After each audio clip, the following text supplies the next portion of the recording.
Hey family. So yesterday I tried to make this video literally like 9 times and I kept running out of iPhone storage, so I had to go through and delete a ton of apps and stuff. But I'm kind of glad that I waited until today, because in my Bible study that I'm doing with my ladies on Thursday night just kind of gave me something to think about that tied into what I was going to say yesterday. Before you make fun of me, if you've noticed that I'm sitting in bed covered, I'm not just chilling in bed at like 11 o'clock or whatever time it is. This is just, look, it's the easiest place for me to spread out and do my Bible study. Also, I just folded a load of laundry here and I'm cold. So I'm not just being lazy. I just stopped and this is like my place where I can get into it and spread it all out and stuff. If I sit at the kitchen table, I'm gonna be all over the place. Okay, so yesterday what I was going to kind of dig in with you about is there are these 2 verses that we, especially us women, but everybody, I guess really not especially women for these 2, actually, scratch that, really like to take as little snippets, and we love these 2 verses for good reason. They're incredibly inspiring and comforting verses. We like to tattoo them on ourselves. We see them on bumper stickers, and are bumper stickers still a thing? Decals, signs in our houses, and the 2 that I was looking at, and I still will, are Jeremiah 29:11. Even if you're not a Bible person, you have heard that, seen that, something.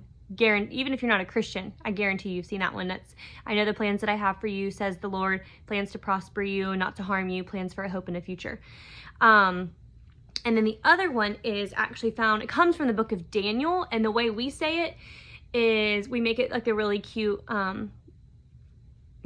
clever little snippet, and it's, and if not, he is still good. That's actually from the story of Shadrach, Meshach, and Abednego in the fiery furnace.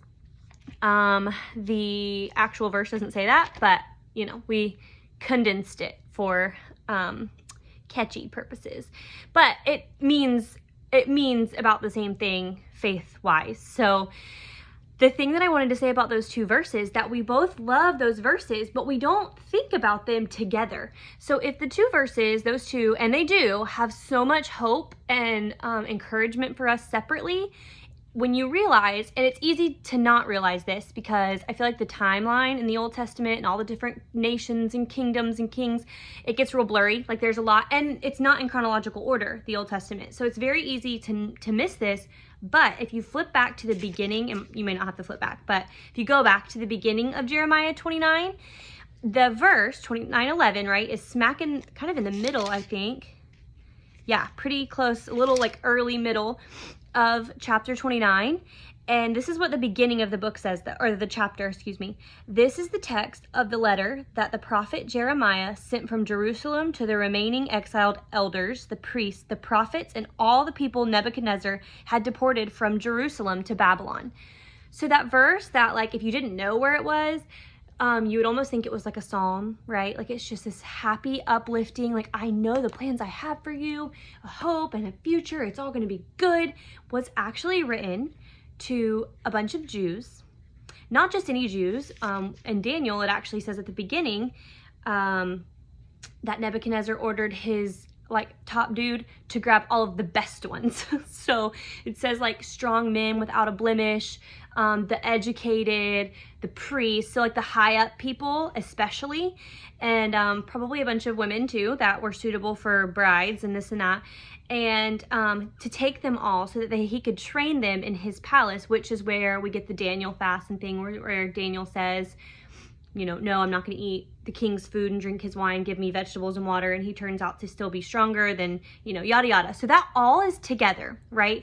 So this letter in Jeremiah, this verse that we love, was actually written to them. So when Shadrach, Meshach, and Abednego, who, also easy to miss at the beginning of Daniel, their names, their Hebrew names are Hananiah, Mishael, and Azariah. So that may not ring to you, but if you go down, it says the chief eunuch, Nebuchadnezzar's chief eunuch, gave them names. He gave the name Belteshazzar to Daniel, Shadrach to Hananiah, Meshach to Mishael, and Abednego to Azariah. So when this letter from Jeremiah was written, basically God says, all of the prophets that are there with you, actually, let me read this to you. He says, this is kind of in the middle, so go back to the beginning. He basically says, settle in. He says, build houses, take wives to yourself, have children, increase. Don't decrease while you're there. Don't be waiting for tomorrow, because you're going to do your 70 years there. And he actually says, I deported you there. I used Nebuchadnezzar to carry out my will. So don't question it. Don't be waiting for the next thing. Live in my will. He says, pursue the well-being of the city I have deported you to. Pray to the Lord on its behalf, for when it thrives, you will thrive. For this is what the Lord of armies, the God of Israel, says. Don't let your prophets who are among you and your diviners deceive you, and don't listen to the dreams you elicit from them. So in other words, stop asking people to give you these signs. Oh, like I swear I saw Mary's face on toast. That means we're about to get out of here. Obviously not Mary, this is the Old Testament. But you get what I'm saying. We do this today, right? We look for signs and stuff instead of believing that God has us where he is. His will is being carried out, which is what the Bible tells us, that he's got a plan and a purpose for this. He's in control, but we like to look for signs and we like to look for things. We like to look for our own meaning. He says, don't do that. Don't elicit dreams from them. And don't listen to the prophets who are among you and your diviners deceive you, for they are prophesying falsely to you in my name. I have not sent them. So they are Jews, at least the prophets that were among them were, but the people are telling them, give us signs, give us, and they're like telling them what they want to hear, basically. And he's saying, I didn't send them. They're saying all that in my name. Don't listen to them, because this is what I say. When the 70 years in Babylon are complete, then I will attend to you on down, for I know the plans I have for you, says the Lord. Okay. So that's where all of that comes in. After he says, bloom where you're planted, because I sowed that seed. Buckle up, buttercup, because you're there until I say you're not there. Stop trying to make sense of it and just trust me. I got this. I know the plans I have for you. That was written to the people who were living in the Babylon in the time of Shadrach, Meshach, and Abednego. And we know how that story goes. Nebuchadnezzar sets up a big golden statue. They refuse to worship it because they're Jews. They follow the Lord. They get thrown into the fiery furnace. It's so hot that the people who throw them in die because the fire just overwhelms them. Nebuchadnezzar, all of a sudden jumps up and says, hey, didn't we throw 3 dudes in there? Because there's 4 dudes in there now. They're walking around. They're totally fine. And one of them looks like a son of the gods. Okay? So that's where the verse comes from. But even if he does not rescue us, we want you as king to know that we will not serve your gods or worship the gold statue you set up. That's where we get the, but even if not, he is still good. It says a little more. I get how that's turned into that. But do you understand? Those 2 verses were written in extreme adversity. And here's what I want to tell you about those. These Jews, right, they were exiled and they were living in a place that was very pluralistic, meaning they were very polytheistic. They believed in multiple gods, and not only multiple gods, but they basically believed, don't tell me that your way is the only way, because Nebuchadnezzar says, he doesn't say, deny your God and worship ours. He basically says, you need to tack these on, right? So he says, that's fine. You do your thing. You worship your God. In fact, later he says, let's see, at the end, he says, therefore I issue a decree that anyone of any people, nation, or language who says anything offensive against the God of Shadrach, Meshach, and Abednego will be torn limb from limb, and his house will be made a garbage dump. So there is no other God who is able to deliver like this. But he never says that that's his God. He never says we're denouncing everything else because they would have never done this. This has to be the one true God. He just says no other God could do this. This is the most powerful God. You say anything against him, you could bring dirt on me. I'm going to rip you apart. So he really doesn't, he's like a terrible convert because he's not converted, right? But he does acknowledge the miracle. Something about both of these things, okay?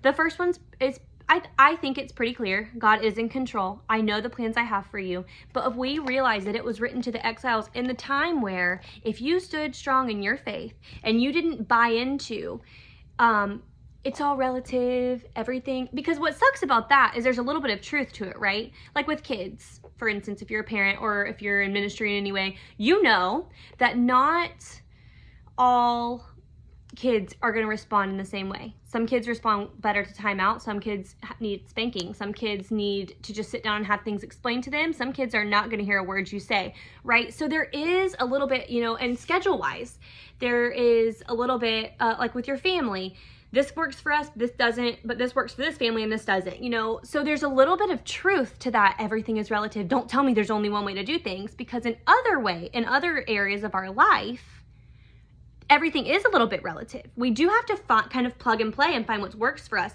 But the Bible tells us that as far as the truth, eternal truth, God, the one true God, Jesus, there's one, and he's the only way. And the world doesn't like that because it sounds intolerant. However, if you truly understand Christianity from the inside looking out, it's the most tolerant religion there is, because our entire faith, if you really understand the cross of Jesus Christ, is bringing in, right? It went from Jews to, nope, I'm dying so that you don't have to. It's self-sacrifice. It's serving others. It's to serve, not to be served, and to bring in. It is all founded on grace.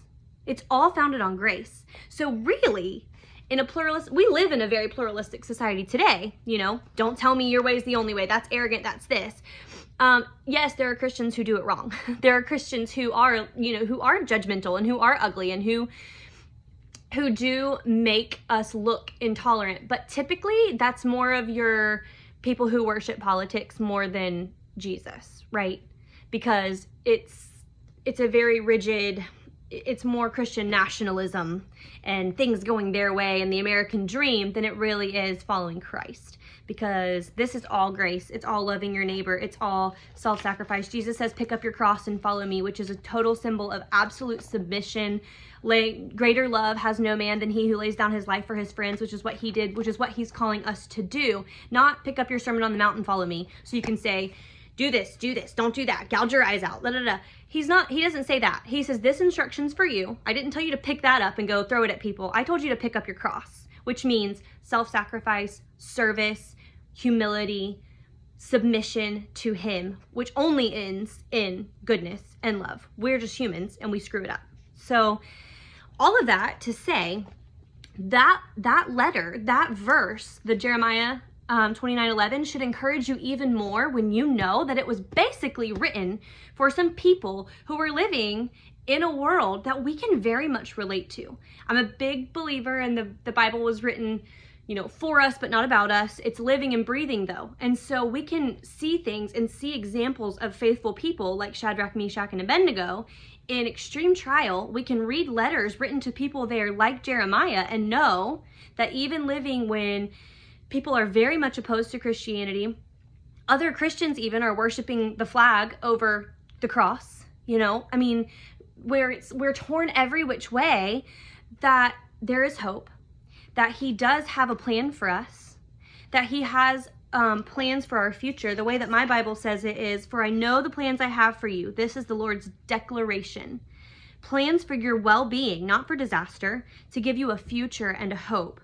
Going on, it says, you will call to me and come and pray to me, and I will listen to you. You will seek me and find me when you search for me with all your heart. I will be found by you. This is the Lord's declaration. So he's still there. This isn't new. We're like, oh, these times, it's nothing ever like this. We've never experienced anything like this. He has. His people has. His church has.